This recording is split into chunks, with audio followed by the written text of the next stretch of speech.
Hello, my name is Corinna Turner and I'd like to talk a bit today about Blessed Carlo Acutis.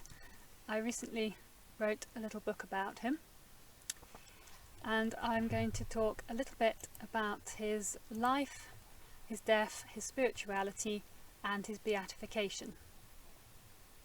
First of all, his life. He was actually born in London in 1991, but he fairly soon moved back to Italy, where he grew up as an only child. Superficially, he was an ordinary modern boy. He liked things like football, kites, cartoons, Pokemon and action films. Neither of his parents were very religious. They were sort of been to church for mass, for their wedding, for confirmation, and that was about it. But little Carlo, as a child, never wanted to go past the church without going in to say hello to Jesus. And this gradually brought his mother back to the faith, and then later his father.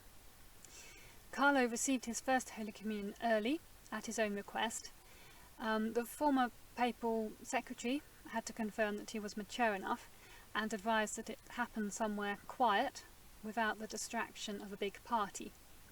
So little Carlo walked into a silent convent under a doorway that said, "God is enough," to receive for the first time. Even at that age, Carlo appreciated that signs and miracles are often still and small, rather than loud and thunderous. On the way to the convent in the car, he saw a shepherd with a white lamb crossing the street, and since he loved lambs, he considered this a sign of God's blessing on his special day. He loved all animals. In fact, he had 4 dogs, 2 cats and many goldfish. He was a very obedient boy. In fact, his mother said later that she hadn't even realised how obedient he was until she had 2 normal children. He wasn't perfect though, and his mother says he was always trying to improve himself. For example, at one point he was overindulging in food, and he tried very hard to sort of conquer that. Another point, he thought he was just talking too much at school, and again he worked hard to overcome that. He would say, "What is the point of winning 1,000 battles if we can't win the battle with ourselves?" He also lived very simply. He even argued with his parents because they wanted to buy him a second pair of shoes. He would say, "Money is only ragged paper. What counts in life is the nobility of the soul, that is, the way that one loves God and loves one's neighbour." Sometimes he would take the dog for a walk, or one of the dogs, all the dogs to the park for a walk, and he would just pick up litter as he went round, just doing his bit to tidy up that little place in the world where he was. At school he was popular. He also befriended children, especially children whose parents were divorcing. He defended the disabled. He displayed a really old-fashioned purity that challenged everyone. And he also defended his Catholic faith, including his pro-life views, fearlessly in class, which even back then must have been quite a courageous thing to do. He used to say, "All people are born as originals, but many die as photocopies," which is possibly one of his most famous quotes. He got confirmed at age 11 and immediately became a catechist. He met and chatted with all sorts of people on the way to school every day, including many migrants. One of them later got baptised and he was their sponsor. One thing that stands out about Carlo was his love, appreciation and reverence for the Eucharist, which were exceptional. He would say, "The Eucharist is my highway to heaven." And he would say, "If we get in front of the sun, we get suntans. But when we get in front of Jesus in the Eucharist, we become saints." He never missed daily Mass, even when, from the age of 11, he began going all over the world with his parents, visiting Eucharistic miracles and documenting them. But he once turned down a trip to Jerusalem that had no Eucharistic miracles on the itinerary, saying, "If Jesus remains with us always, wherever there is a consecrated host, what need is there to make a pilgrimage to visit the places where Jesus lived 2,000 years ago?" He preferred to stay in Milan, where he could go into a church on any street corner and visit Jesus in the tabernacle, which is quite impressive for a boy of his age. He is of course most well known as a computer genius, as someone once described him, and he is much mooted as a possible future patron saint of the internet. This is not just because he had computer skills. He did website design, he did video comics, and by the age of 14, as a result of all his documenting, he produced a Eucharistic miracle display which went all over the world and is still going all over the world, and he also made a website to go with it. That's his most famous website. He also made several others about heaven and hell and the saints and things like that. But he believed that if people knew that Jesus was truly in the Eucharist, which Eucharistic miracles get across to people rather well, they would turn to God. He spent time volunteering at an orphanage and with the elderly and in a soup kitchen. He would save his money for sleeping bags for the homeless and things like that. Carlo knew he would die young. He even predicted the cause of his death and his weight at the time. His mother said, "Carlo always had a sense that he couldn't waste time. He hated to be enslaved by anything wasteful, anything that exercised tyranny over the soul." Because of this, although he loved to play on his PlayStation, he imposed a rule on himself that he would only play for 1 hour a week, and he would spend the rest of his time doing other things, such as prayer or indeed his charitable work. So that's a very quick look at his life.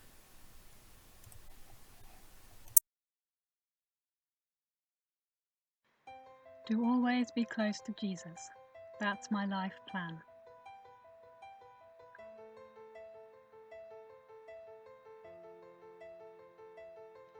All people are born as originals, but many die as photocopies.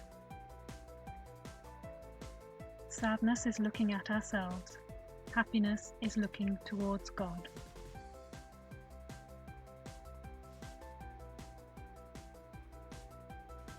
Why do people worry so much about their physical beauty, but don't worry about the beauty of their souls? Conversion is none other than stopping looking downwards and starting to look upwards. You just have to move your eyes. What is the point of winning 1,000 battles if we can't win the battle with ourselves?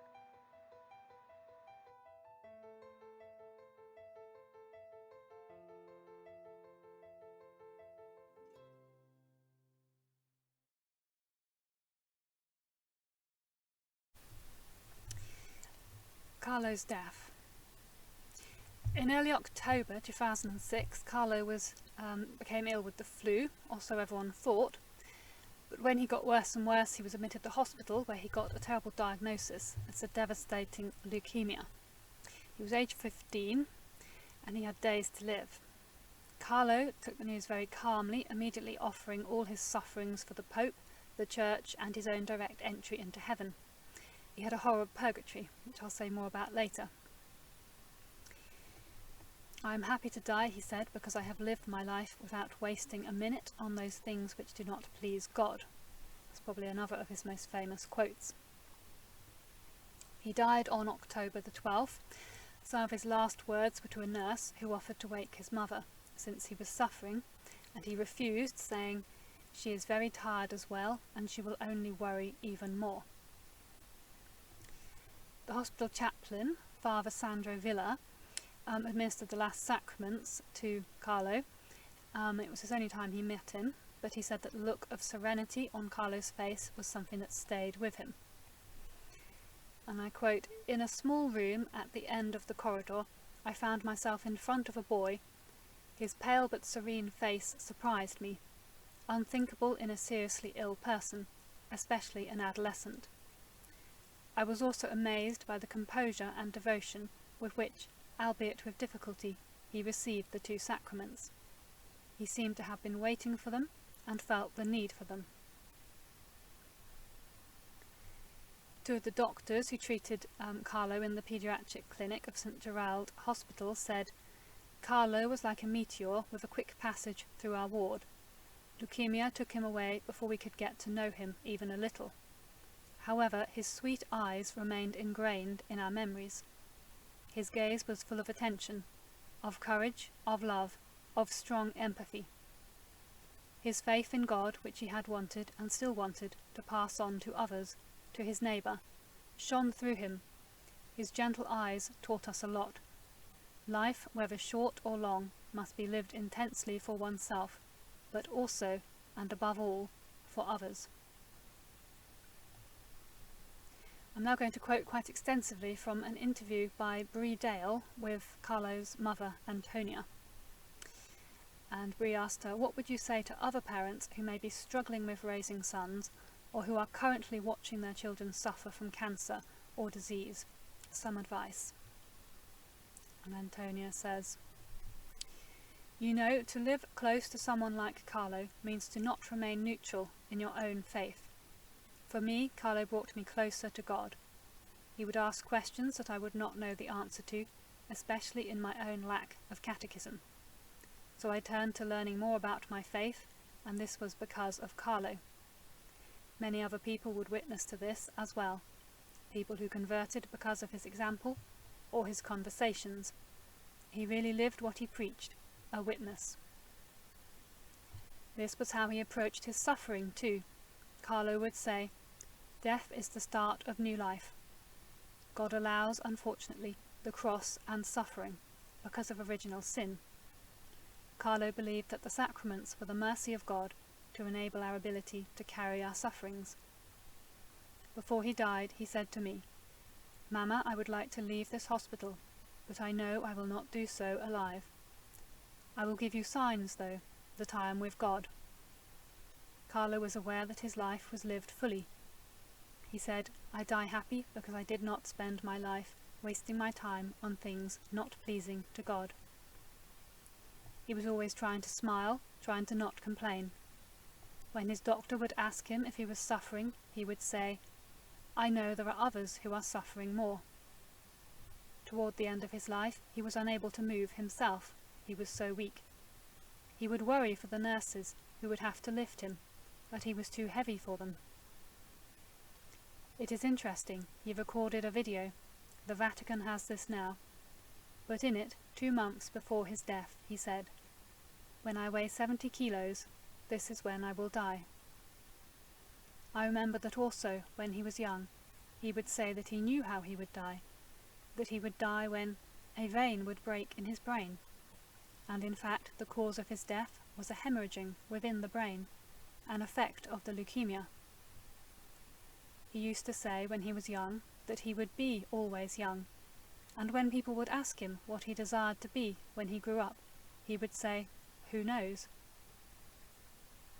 For me, as a mother watching her son die, I recall what Carlo would say. "Golgotha is for everyone. No one escapes the cross." He convinced me of this. If I am a good Catholic, how can I be afraid of this? I had friends of mine when Carlo died who were very angry at Jesus. They would say, "I have a grandfather who is 90 years old. Why would Jesus take Carlo before him?" Carlo was ready though. To have a long life doesn't mean that this is a good thing. One can live a very long time and live badly. Of course, in the cases of suicide, or where people are reckless with their lives, with drugs or alcohol, these are tragedies. God, however, writes straight with our crooked lines. He will make good from our sufferings, but we must accept them. This is the way we become holy. Our lives have many opportunities to accept sufferings. We don't have to look for them. If I only looked at the death of my son in an earthly way, I would have been unable to be consoled. Carlo taught me how to look at it through the eyes of faith. He died without ever having to experience such major temptations in life, or face obstacles alone. He was loved, and he loved really genuinely. It was the way he accepted the will of God, with a smile, never complaining.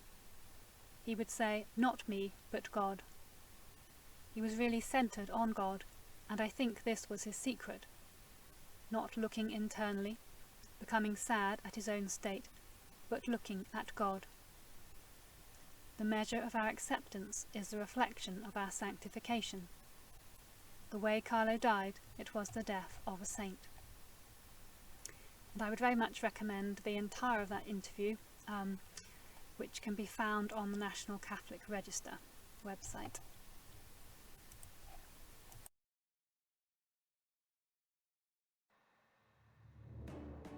Not for love of oneself, but the glory of God. The more we receive the Eucharist, the more we become similar to Jesus, and already on this earth we foretaste heaven. With each communion, we come closer to the goal of sanctity. You go straight to heaven if you approach the Eucharist daily.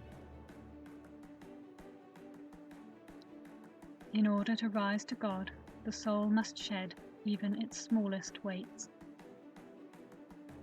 The smallest defect keeps us anchored to the ground in the same way that balloons are kept down with the string in one's hands.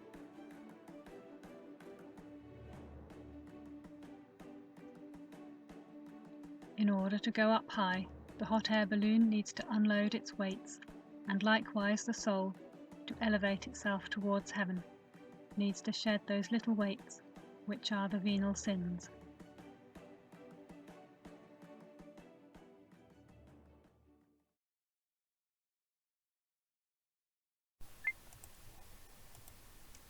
Carlo's spirituality. Carlo would say, "To always be close to Jesus, that's my life's plan." His parish priest, Monsignor Gianfranco Poma, described him as an absolutely normal boy, but with an absolutely special harmony. In fact, Carlo particularly liked this quote by Steve Jobs and tried to live by it. "Your time is limited, so don't waste it living the life of someone else.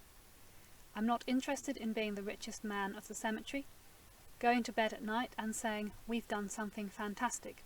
This interests me.'" And Carlo certainly lived by that. The Eucharist was obviously central to his spirituality, as already mentioned.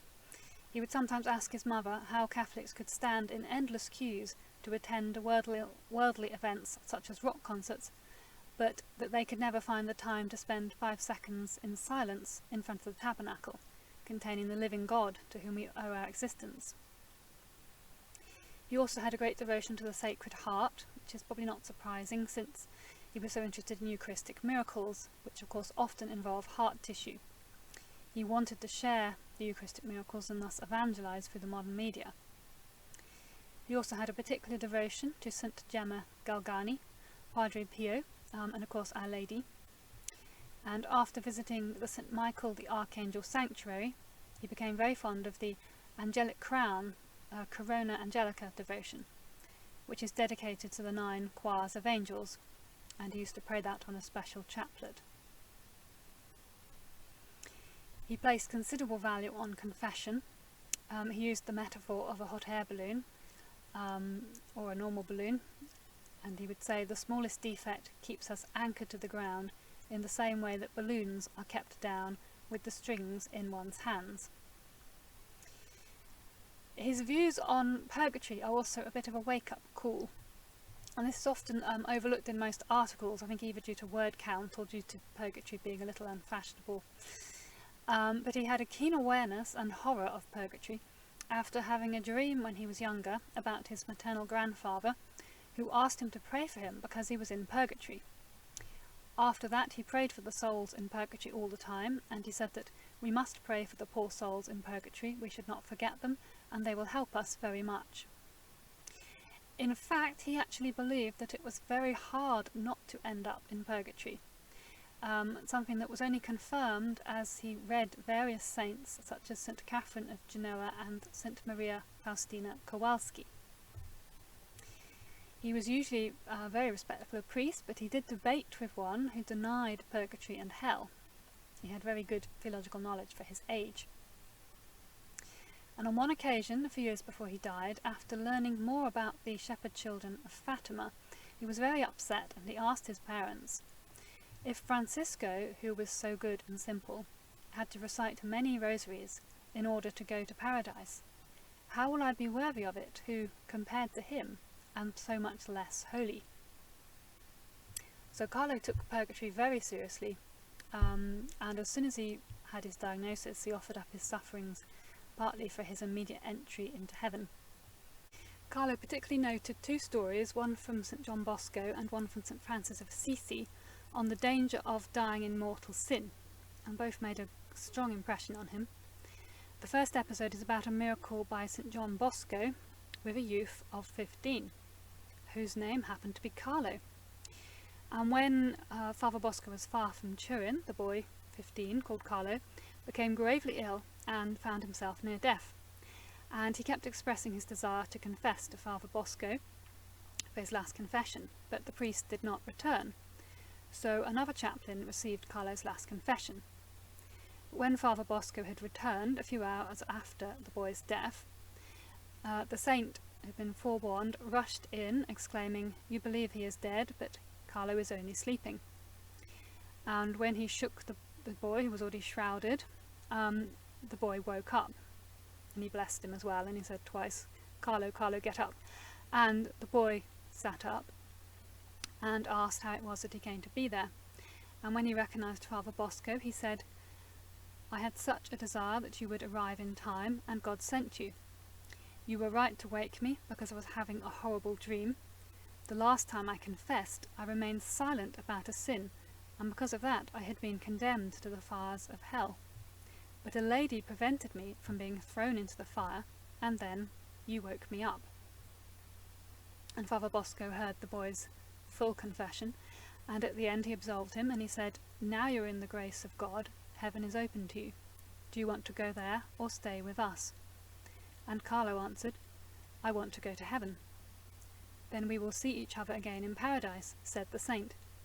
And Carlo's head fell upon the pillow, and he fell back in sleep in the Lord. As you can imagine, that made a strong impression on Carlo. And there was a similar account from St. Francis of Assisi about a woman who had been particularly devoted to St. Francis, and woke up during the funeral rites and said that she had not confessed a sin, and she would have been thrown in hell if she had died. And again, fortunately, she was able to confess before dying peacefully. And both of these stories made a very strong impression on Carlo, and he used both of them to catechize those who he thought were not living according to the teaching of Jesus, because he was convinced that people were profoundly ignorant nowadays about the danger of dying in mortal sin. And he said if people truly realised the risk one takes by going against God's commandment, they would pay much more attention, would not commit serious sins, and would adamantly warn their own brothers who were living in ways inconsistent with the baptism that they had received. So he had a tremendous spiritual maturity and awareness for an adolescent, but it was quite it pulled no punches. It wasn't a wishy-washy sort of faith, and this often doesn't really get touched on in articles, partly by length, because articles have to be short, and partly because it can just be a bit unpopular. As for Carlo's deeper spiritual life, he seems to have been quite private about it, but his mother has said this: "Yes, I believe he did receive special graces. He didn't speak much about this, but he did tell me that when he was in front of the Holy Eucharist, he felt his soul elevated in a way. He said the sensation he had very often was like being in front of a source that took his soul into great heights. He said that it was like being transported. Christ in the Eucharist captured him. Yes, I believe Carlo did have visions of Jesus and Mary, but he didn't give much importance to these. He was very grounded." And Carlo's intense spirituality led him to be able to say, "Do not be afraid, because with the incarnation of Jesus, death becomes life, and there's no need to escape. In eternal life, something extraordinary awaits us. And that's what he said at the age of 15 when he was dying.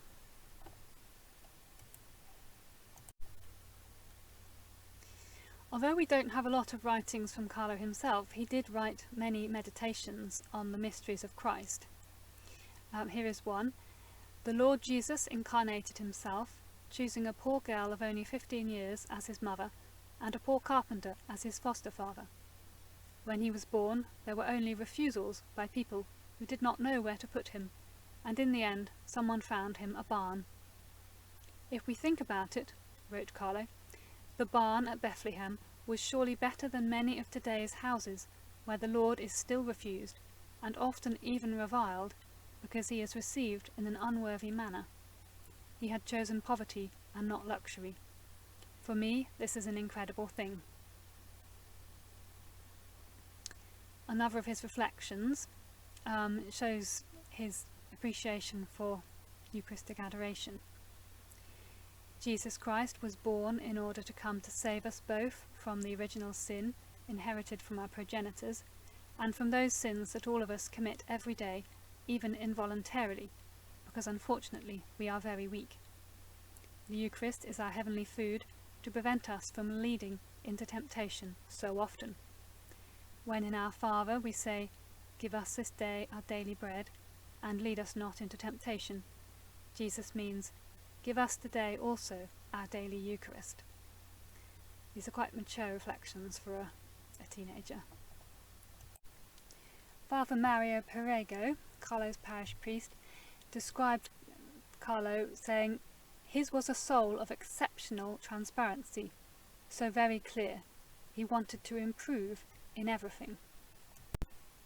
And he went on to say, "Carlo was so strict in reaching to the confessional hall every weekend, and because of his sudden death my memory remains so vivid that I feel him close to me, helping me to understand the consolations of the Holy Spirit."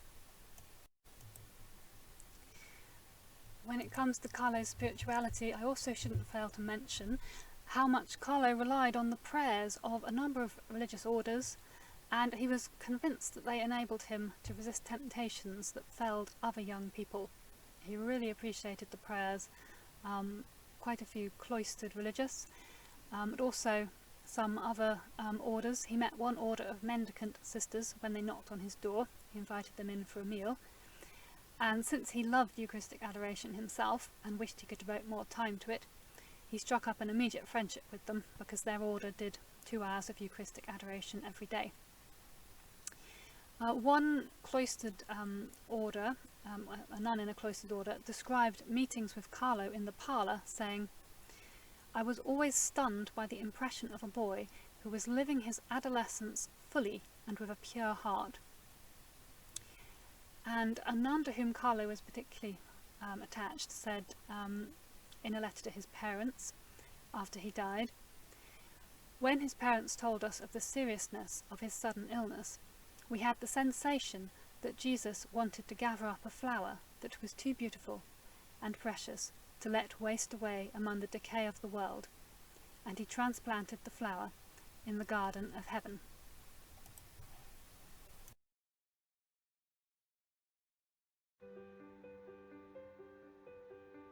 It is marvellous because all of mankind are called to be like the favoured disciple.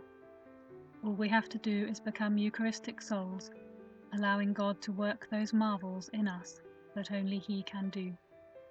He wants, however, the free acceptance of our will. God does not like forcing anyone. He wants our free love. The Lord, through His sacrifice on the cross, has saved us, and this creates in us feelings of love and infinite gratitude. Money is only ragged paper. What counts in life is the nobility of the soul, that is, the way that one loves God and loves one's neighbour.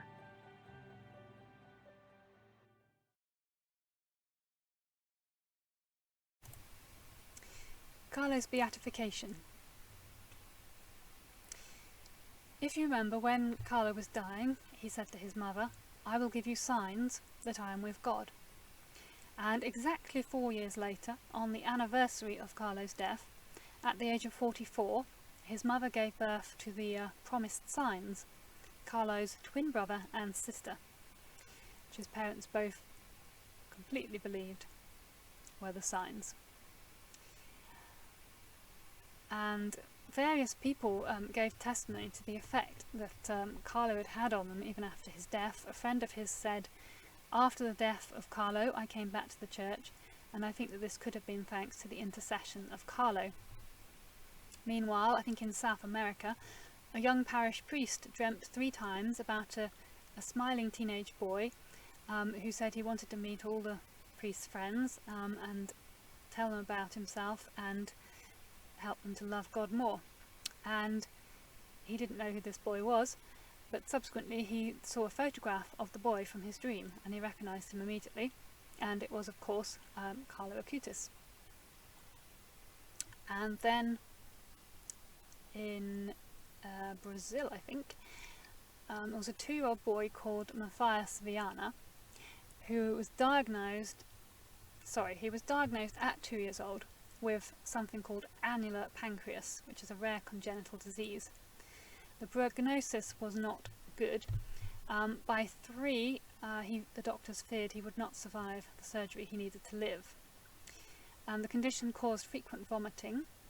It caused the pancreas to constrict the duodenum, and that prevents food from leaving the stomach. This restricted Matthias to a liquid diet. So by the age of 3 he was very underweight and very small for his age.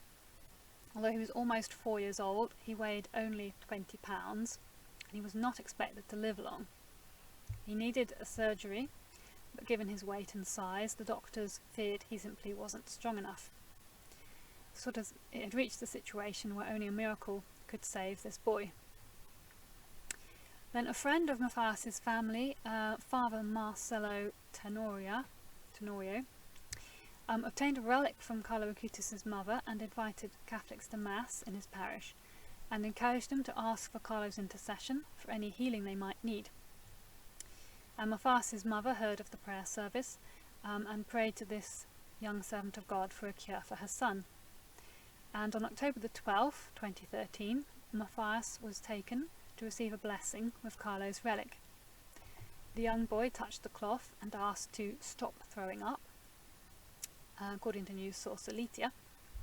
And after that day, Matthias was able to eat solid food once again and has never vomited since. Doctors performed several tests on Matthias and discovered that he was completely cured of the disease. So after due investigation, this miracle from Carlo Acutis' intercession was officially approved on February the 22nd, 2020, and it was announced that Carlo's cause would advance. The tomb was opened early in 2020, and Venerable Carlo, as he was then, was found to be partially incorrupt. It's still a little confusing exactly what his state of incorruption is. They'd stated they had to do some reconstruction, and they used a silicone mask, especially on his face. But it does seem that his body was certainly intact and fairly well preserved. The body was displayed in the tomb for a couple of weeks around the beatification, and this made a strong impact on people. It was extremely moving because he was lying there dressed in contemporary clothes, so clothes of his period, so trainers or sneakers, jeans and a sports top, and looking extremely gentle and peaceful, obviously very much like himself thanks to the silicone mask. And the tomb was closed after the couple of weeks, but because of the problems to do with COVID and having large crowds in there, but they are hoping at some point to open it again. And Carlo Acutis was officially beatified at Assisi on October the 10th, 2020, and the ceremony took place at Assisi, and it went ahead despite the COVID problem, when other beatifications planned for this year have in fact been cancelled, but his went ahead. His parents and his two younger siblings were present, and his heart had been placed in a reliquary as an official relic, and it was brought up the aisle, and his parents came up with it, so it was a bit like his parents were presenting him to the presiding archbishop, who they met and embraced. It was quite a strange thing to see two parents accompanying their son, not to a wedding or a confirmation, but to his beatification. And if one more miracle is attributed to him, he will hopefully become the first millennial saint. All of this, however, was no surprise to his mother. After it was announced he was going to be beatified, she said that some years ago she had a dream of Carlo, who told her, "I will be beatified soon and shortly after canonized." And in fact it went further back. When he was dying, the last week of his life, she had a dream of St. Francis of Assisi, who is their family's patron saint, hence the beatification being at Assisi. He said to her, "Your son Carlo will die very soon, but he will be considered very high in the church." And she then saw Carlo in a very big church, high up, close to the ceiling. And she didn't understand then, but she says, "Of course now I do." His death, his illness, his very short life, all was by the design of God. God had chosen Carlo as an example for the young people of this period in history. And certainly since I began learning and writing about Carlo, I have already lost track of how many people have read about him, fallen in love with him, and in the case of many parents, they have with great hope and joy introduced their teenage children to him. The Church has gained a truly inspiring new blessed to walk alongside our young people and our older people, and to lead them on the highway to heaven. So I hope you now know a little bit more about Carlo, and I will put up some resources afterwards, some books and websites, and anything else I can think of. So I hope that was informative for you. Goodbye, thanks, God bless.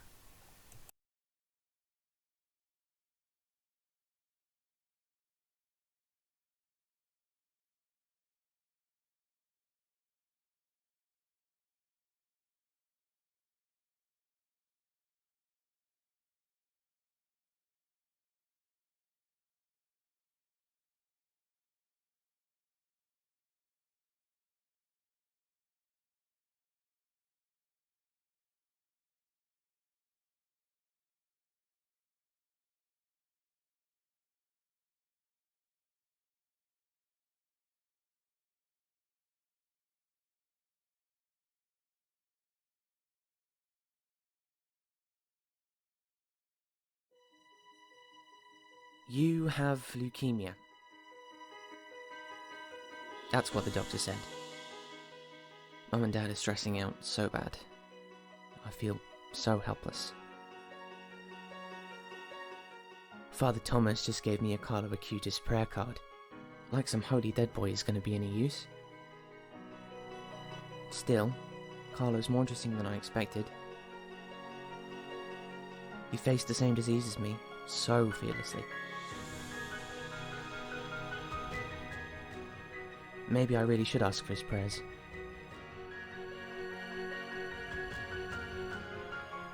I mean, what have I got to lose? From Carnegie Medal nominee Corinna Turner comes the first in a new series that brings the saints into our lives. Find out all about Carlo Acutis in this heart-stopping, soul-stirring story. Described as powerful and inspiring. It brought to life the story of this holy young man to me in a new way. Beautifully honest. If you've always been interested in the saints, but find dry biographies boring, this fast-paced series is for you.